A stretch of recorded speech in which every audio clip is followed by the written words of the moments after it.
Bonjour et bienvenue dans cette vidéo. Nous allons vous expliquer comment mettre à jour les centrales Acre Intrusion, aussi bien les centrales SPC que les centrales AIC.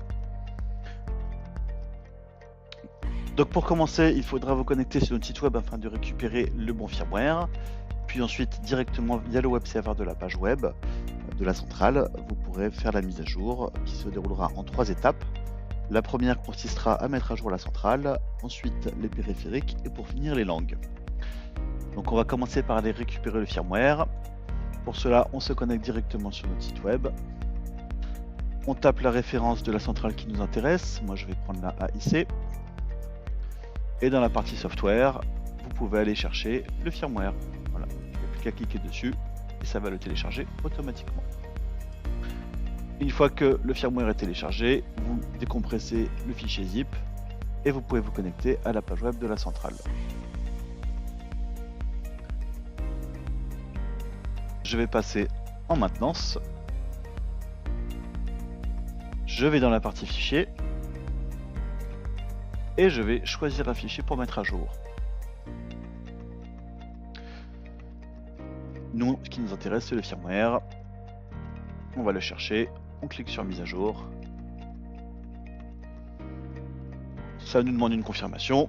On peut vérifier la version actuelle et la version que l'on va mettre à jour. On clique sur confirmer. Et la mise à jour débute immédiatement.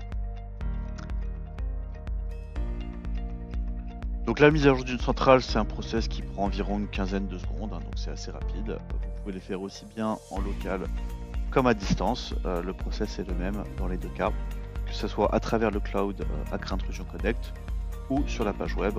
Je me reconnecte. Maintenant, je peux constater qu'effectivement, je suis passé sur la nouvelle version de ma centrale. Pour finaliser la mise à jour, je vais vérifier les périphériques, donc c'est la deuxième étape. Je clique sur choisir le fichier. Je vais dans le répertoire avec les périphériques.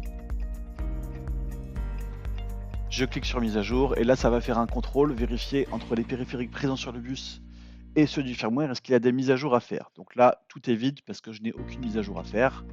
Ça sera souvent le cas, mais dans tous les cas c'est important de vérifier des fois qu'il y ait des mises à jour sur les claviers ou sur les contrôleurs de porte par exemple. La dernière étape, c'est de mettre à jour les langues. Le process est le même, je retourne dans mon fichier des IP. Je vais cette fois-ci chercher la partie langage. Je prends un fichier où il y a FR dedans, donc vous pouvez en choisir, il y en a plusieurs, c'est selon les packages de langue disponibles. Nous, ce qui va nous intéresser, c'est qu'il y ait le FR pour avoir le français. Donc je vais prendre celui-là par exemple. Je clique sur mise à jour, et donc là, l'anglais il est natif, et là on me propose pour la langue française de le passer de la version 1.2 à la version 1.0.3. Donc je vérifie que la case soit bien cochée, logiquement elle le sera. Je clique sur mise à jour élément sélectionné.